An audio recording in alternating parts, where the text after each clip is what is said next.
Bapak-bapak, ibu-ibu, jamaah Masjid Al-Muharram, mobil khusus para pengurus Masjid Al-Muharram Kompleks Setnek Cidodol Baru Kebayoran Lama yang insyaallah Allah muliakan. Alhamdulillah, pada pagi ini kita dibangunkan kembali oleh Allah. Allah yang berkehendak membangunkan kita, dan Allah juga yang berkehendak menghantarkan kita untuk hadir di tempat ini melaksanakan kewajiban kita, sholat subuh berjamaah. Ada banyak yang bangun tapi belum tentu bisa datang ke masjid. Apalagi yang tidak bangun pagi ini tidak datang ke masjid, tentu jauh lebih banyak. Allah memilih kita karena Allah sayang kepada kita. Mudah-mudahan Allah Subhanahu wa taala meridhai apa yang kita lakukan pada pagi hari ini. Amin ya rabbal alamin. Bapak Ibu, hari ini kita sudah masuk tanggal 9 Zulhijjah, hari Arafah, kita berpuasa, dan besok insyaallah kita akan melaksanakan Idul Kurban ya di Indonesia ini. Maka pada hari ini tadabbur ayat kita adalah ayat yang berbicara tentang kurban. Tentu banyak sekali ayatnya, dan pada pagi ini kita pilihkan adalah tentang kisah mimpinya Nabi Ibrahim alaihissalam menyembelih putra beliau Nabi Ismail. Kita akan tadabburi, ternyata banyak sekali hikmah pelajaran yang bisa kita dapatkan.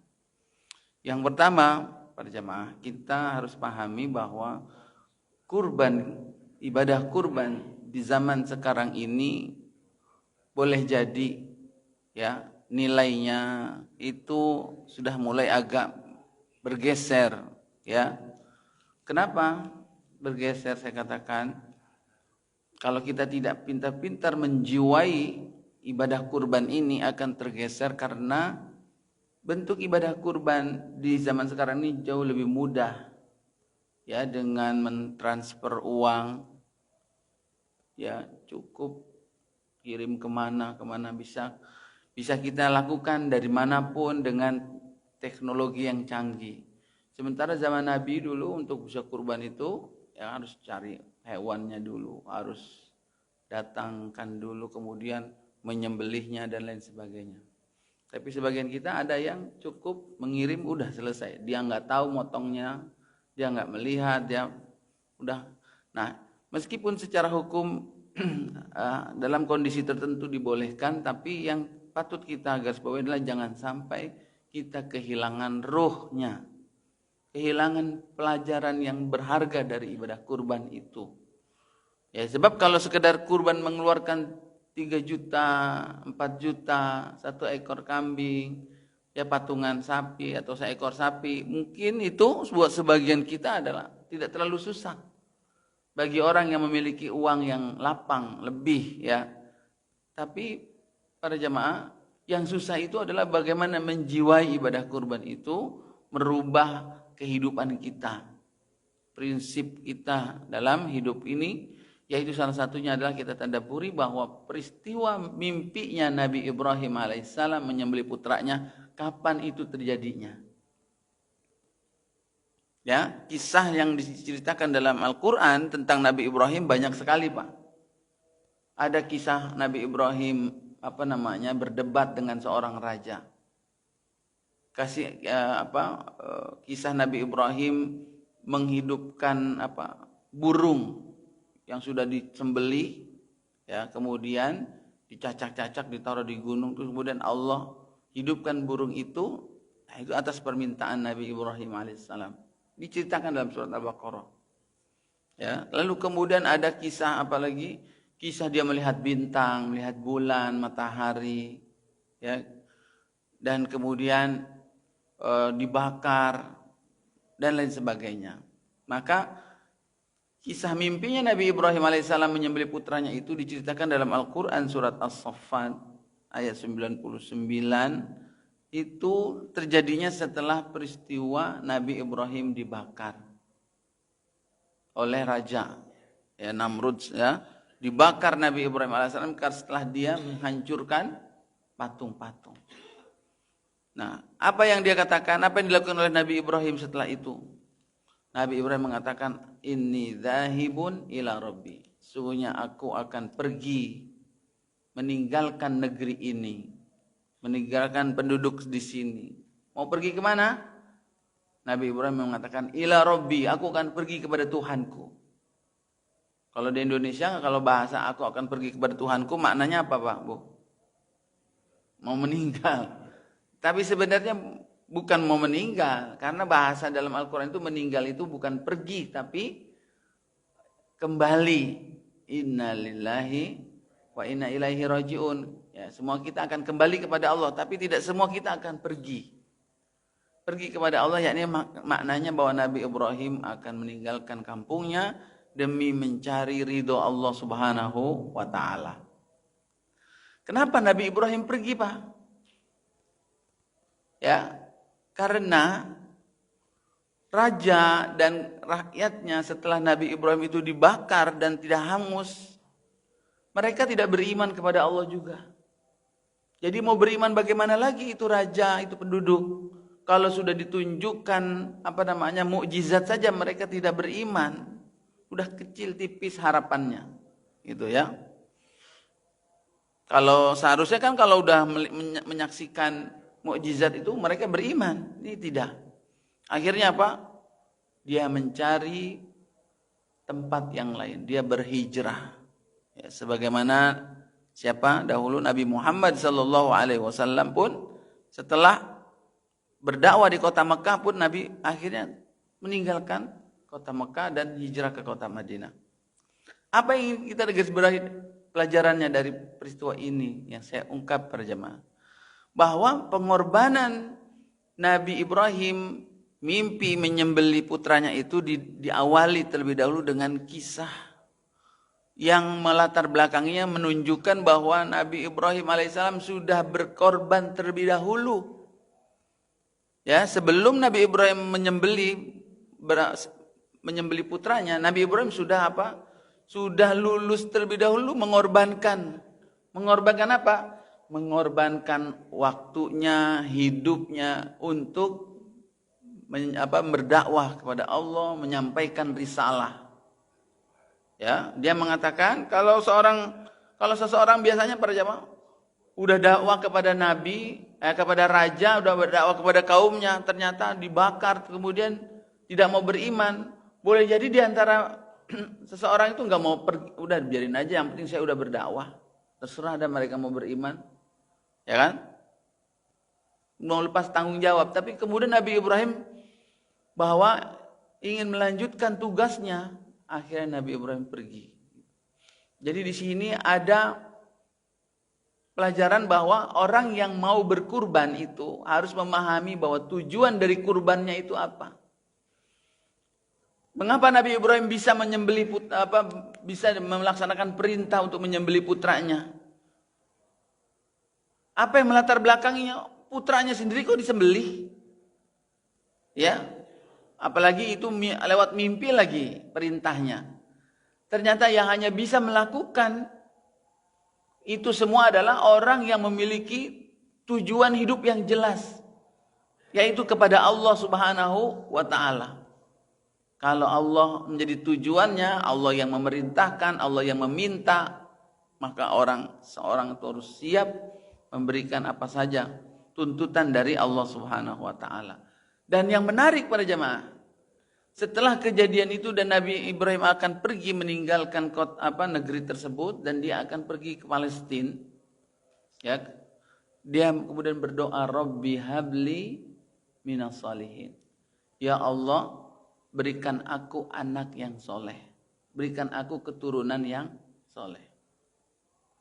Jadi sebelum Nabi Ibrahim bermimpi menyembelih putranya, Nabi Ibrahim terlebih dahulu berdoa meminta kepada Allah agar dianugerahkan anak yang soleh, keturunan yang soleh. Nah ini para jamaah, apa hubungannya ini? Kok setelah Nabi Ibrahim ini menyatakan akan pergi hijrah, yang dia minta adalah anak yang soleh, keturunan yang soleh. Biasanya dia minta apa? Ya Allah, tunjukkan aku ke tempat yang lebih baik. Berikan kepadaku tempat yang aman. Ya, berikan kepada aku apa? Kekuatan, rezeki, kendaraan. Tapi yang dia minta adalah anak yang soleh. Apa pelajarannya? Hikmah tadaburnya para jamaah.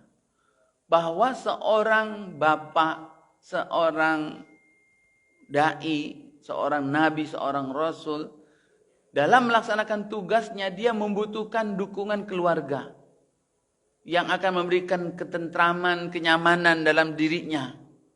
Karena Nabi Ibrahim alaihissalam ketika dia pergi meninggalkan negeri tersebut, Nabi Ibrahim kehilangan keluarganya. Bapaknya yang menyembah patung, ya itu Azar, dia tinggalkan. Saudara-saudaranya, Nabi Ibrahim harus pergi seorang diri. Ya, lalu kemudian dia minta keturunan yang soleha. Ternyata dia ingin diganti dengan keluarga yang lain. Begitu para jamaah. Lalu kemudian, kenapa dia minta anak yang soleh? Karena dia tahu para jamaah tugas menyampaikan risalah ini membutuhkan waktu yang panjang. Umurnya Nabi Ibrahim mungkin boleh jadi tidak cukup untuk menjalankan tugasnya. Dia membutuhkan yang akan melanjutkannya. Ya, lalu kemudian, kenapa Nabi Ibrahim alaihissalam meminta anak yang soleh? Ya, karena apa? Dia disebutkan di situ adalah kesolehannya Pak Bu. Kalau kita lihat doanya itu, Rabbi habli minas salihin. Ternyata dalam doanya itu tidak disebutkan Nabi Ibrahim itu meminta, ya Allah berikan kepada aku anaknya. Kalimat anaknya tidak disebutkan. Nabi Ibrahim hanya mengatakan minas salihin. Apa arti minas salihin? Jadi berikan kepadaku apa saja deh yang penting soleh. Padahal yang dituju adalah minta anak, minta keturunan. Tapi yang dia minta, engkau mau kasih aku apa tempat yang soleh, lingkungan yang soleh boleh. Engkau mau kasih aku tetangga yang soleh. Engkau mau kasih aku istri yang soleha. Engkau mau kasih aku apa saja yang penting soleh. Padahal yang diminta adalah anak. Nabi Ibrahim tidak menyebutkan kalimat anaknya. Ada apa para jamaah? Wallahu a'lam, boleh jadi karena memang usianya saat itu mungkin kalaupun tidak diberikan anak yang soleh, yang lingkungan yang soleh atau teman partner yang bisa membantu tugas dia dalam berdakwah. Tapi ternyata Allah berikan malah anak yang soleh juga. Ya, waktu diberikan anak yang soleh itu, berita bahwa Allah akan memberikan anak yang soleh itu, Nabi Ibrahim sedikit agak-agak nggak percaya. Fabima tubasyirun, diberikan kabar gembira oleh malaikat bahwasanya akan mendapatkan putra. Mau kabar gembira apa? Wala takum minal qanitin, ya Ibrahim, janganlah kamu menjadi orang-orang yang termasuk orang-orang yang putus asa. Allah akan memberikan kepada kamu keturunan yang soleh. Nah, para jamaah yang disebutkan adalah soleh. Ini memberikan pelajaran kepada kita para jamaah bahwa nilai seorang anak itu adalah terletak pada kesolehannya. Seakan-akan Nabi Ibrahim ini lebih memperhatikan kesolehan seorang anak. Karena anak meskipun diberikan kepada kita, ya kita punya anak, tapi kalau dia tidak soleh, seakan-akan seperti tidak punya anak. Ya, karena dalam hadis Nabi mengatakan apa? Ketika anak cucu Adam meninggal, putuslah semua amalnya kecuali 3. Dan yang salah satunya adalah anak yang soleh. Jadi anak itu akan bermanfaat kepada bapaknya sampai bapaknya sudah meninggal dunia pun adalah karena kesolehannya. Itu maka nilai dari sebuah anak itu adalah bagaimana kesolehan anak tersebut. Dan dalam kisah siapa itu? Ashabul Kahfi, ya, dalam surat Al-Kahfi ada kisah Nabi Musa dengan Nabi Khidir, yaitu menyembelih anak, ya kan? Tiba-tiba anak lagi main, ditangkap, disembelih sama Nabi Khidir. Dan apa alasannya kenapa Nabi Khidir menyembelih tersebut? Karena dia khawatir anak ini kalau sudah besar, dia akan durhaka. Dia akan memaksa bapaknya, ibunya menjadi sesat. Tidak soleh, buat apa hidup? Diperintahkan untuk disembelih. ya oleh Allah Subhanahu wa taala. Maka Rabbi habli minas salihin adalah salah satu tugas atau doa kita kepada Allah Subhanahu wa taala, meminta anak yang soleh. Rabbi habli minas salihin. Jadi berangkat dari sebuah doa, kerinduan Nabi Ibrahim alaihissalam mendapatkan seorang putra, lalu kemudian diberi tahu bahwasanya dia akan mendapatkan seorang putra. Dan anak itu sudah ditunggu-tunggu dan kemudian diperintahkan untuk disembelih. Ini adalah suatu ujian yang berat. Inna hadzal bala'ul mubin. Berat sekali ininya para jamaah. Jadi jangan sampai kita kurban tapi ternyata motivasinya ini ketujuan kita kepada Allah Subhanahu wa taala ini berkurang. Karena boleh jadi setan melemahkan sisi ini. Ya, kamu kan pengurus masjid, masa enggak kurban? Nah, jadi karena enggak enak karena posisi kita sebagai pengurus masjid. Kamu kan Pak RW, kamu kan Pak RT, kamu kan tokoh masyarakat. Lihat tuh mobil kamu bagus, lihat rumah kamu gede, masa enggak kurban? Maka hal-hal itu jangan sampai menggeser tujuan utama kita dalam berkurban ini adalah menjiwai bahwa kita ini adalah siap berkorbankan apa saja yang diminta oleh Allah Subhanahu wa taala. Dalam hal ini yang diminta adalah seekor kambing dengan seharga sekian. Ya. Dulu Nabi Ibrahim yang diminta adalah putranya yang sudah lama dia nanti-nantikan. Maka ternyata fabasyarnahu bighulamin halim. Allah lanjutkan ayat tersebut. Nabi Ibrahim pun diberitahukan kabar gembira bahwa dia akan mendapatkan ghulamin halim. Nah, ini poin penting berikutnya dari ibadah kurban. Allah Subhanahu wa taala menyebutkan satu sifat yang boleh jadi sifat ini yang melatar belakangi pula kenapa Nabi Ibrahim, kenapa Nabi Ismail lulus dalam ujian, yaitu perintah untuk menyembelih putranya. Yaitu sifat Al-Halim. Allah menyebutkan anak kamu nanti udah gulam, sudah besarnya, itu akan menjadi anak yang halim. Apa itu halim? Halim itu adalah seorang yang penyabar, seorang yang taat, tidak membangkang, seorang yang cekatan dalam melaksanakan tugas, kemudian yang lemah lembut, sopan santun, itu adalah halim, Pak. Jadi dia tidak mudah emosi, dia tidak mudah marah. Menghadapi sesuatu itu secara matang, secara spiritual, secara emosional, itu namanya halim. Buat apapun dia dipancing untuk marah, dia tenang. Dan tetap kalimat yang keluar adalah kalimat bijaksana. Nah itu kalau dalam bahasa kitanya halim itu jadi apa? Jadi ada orang sabar, tapi ternyata dia pendendam. Saya mah sabar dizolimin sama dia. Saya enggak ngelawan apa-apa, saya diam aja.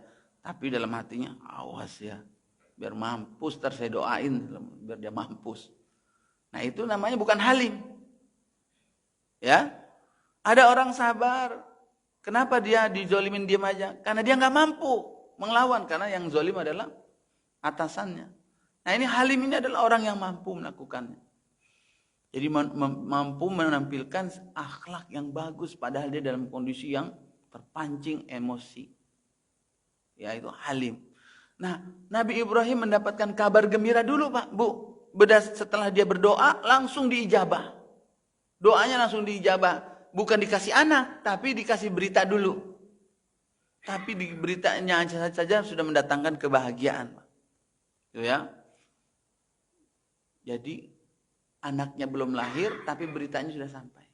Kalau di kita mungkin, ya kalau datangnya seorang anak itu begitu dites, garisnya ada 2. Ya, berarti 9 bulan lagi akan lahir seorang anak. Ya itu beritanya para jamaah. Bukan garisnya 2 langsung positif COVID. Lalu kemudian para jamaah Allah katakan anak ini nanti gulam itu adalah seorang, bahasa Arabnya itu gulam itu adalah anak laki. Jadi dulu belum ada USG. Tapi Allah sudah memberitakan bahwa anak kamu adalah laki-laki. begitu gembiranya. Kenapa? Karena itu yang diharapkan. Orang yang akan bisa mengemban tugas kenabian adalah anak laki. Ya, maka dia sudah bergembira meskipun anaknya belum lahir. Berbeda dengan Imra'atu Imran. Imra'atu Imran, istrinya Imran yang melahirkan Bunda Maryam, ya. Itu kan dia waktu masih hamil sudah bernazar, akan aku kalau lahir anakku ini akan aku serahkan untuk mengurus masjid Baitul Maqdis. Tapi ternyata begitu lahir, kok perempuan? Nah, nggak ada USG dulu. Tapi Nabi Ibrahim sudah diberitakan bahwa anak ini yang lahirnya akan adalah laki-laki. Dan nanti pada usia dia dewasa, gulam, kalau dia sudah usia 15 tahun, itu akan menjadi sifat halim. Gimana nggak bahagianya dapat berita itu para jamaah. Sementara kita baru dapat berita bahwa istri kita hamil, bahwa kita akan punya cucu lagi, udah gembira sekali. Padahal kita tidak tahu anak itu nanti kalau lahir, udah gedenya itu akan jadi anak yang soleh atau tidak. Ya kan? Oh, alhamdulillah. Ibunya sehat, anaknya sehat. Alhamdulillah. Udah senang. Padahal kita belum tahu nih anak udah gede bakal jadi orang yang soleh atau tidak. Bagaimana kalau itu sudah dikasih tahu oleh Allah? Anak ini besar nanti tumbuh akan menjadi halim. Ya, luar biasanya para jamaah. Kalau kita merasakan apa yang dirasakan oleh Nabi Ibrahim, kira-kira itu anak udah begitu gedenya disekolahin nggak tuh Pak? Udah kata Allah nih anak bakal jadi anak yang soleh, udah nggak usah disekolahin, nggak usah dididik, udah ada garansi. Nah ini para jamaah sekalian yang berbagi, tetap Nabi Ibrahim maknanya tetap dia bersyukur kepada Allah, tetap dia kondisikan putranya itu agar tumbuh benar-benar menjadi halim. Jadi bukan cuma sekedar dapat dari Allah kemudian dia tumbuh dengan sendirinya halimnya itu. Tapi dididik oleh Nabi Ibrahim. Dia tinggalkan masih kecil itu anak dengan ibunya di sebuah tanah lapang yang kosong. Tidak ada tumbuhan, tidak ada orang di situ. Itulah kota Mekah dahulu. Tumbuh Nabi Ismail dengan didikan ibunya, dengan nilai-nilai tauhid, dengan nilai-nilai tawakal yang tinggi, kan cuma berdua.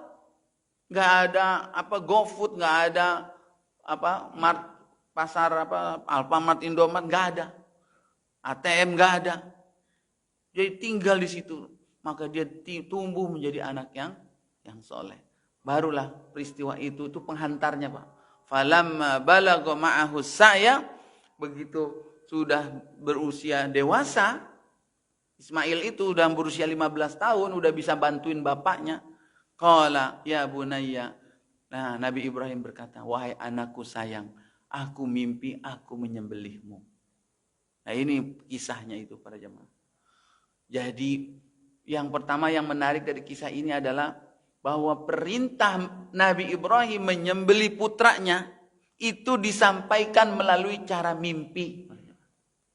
Pernahkah kita tadaburi, kita bertanya tafakuri, tadaburi, kenapa kok lewat mimpi? Kenapa? Bukankah wahyu itu datangnya lewat malaikat Jibril turun menyampaikan ayat wahyu, tapi ternyata lewat mimpi.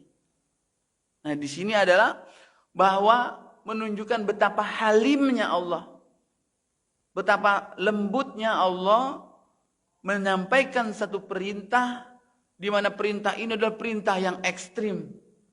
Perintah yang berat, seorang bapak menyembelih putranya. Sementara putranya saat itu, Nabi Ismail adalah semata wayang. Karena Nabi Ishak belum lahir. Nah, Ismail itu adalah anak yang ditunggu-tunggu. Anak yang didambakan melalui doa. Tiba-tiba begitu besar sudah melihat hasilnya, anak itu sudah bisa membantu.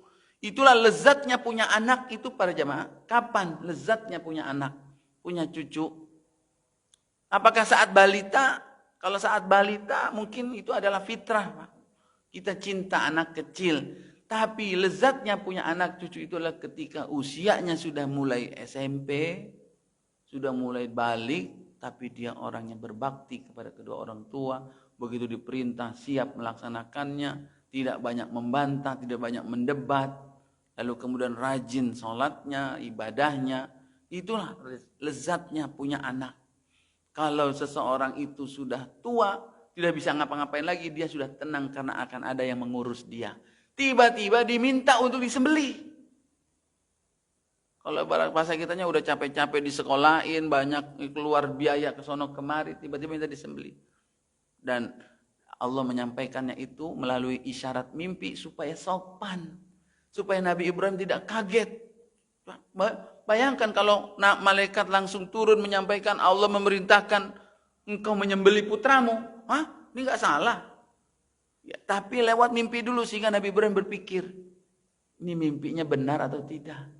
Ini mimpi dari Allah atau dari setan? Dia adalah sebuah dikasih isyarat dulu para jemaah. Dan isyarat itu, siapa yang bisa menangkap isyarat itu adalah menunjukkan kedekatan dia kepada orang. Saya umpamanya nih kepada pengurus, saya cukup ngasih kode doang.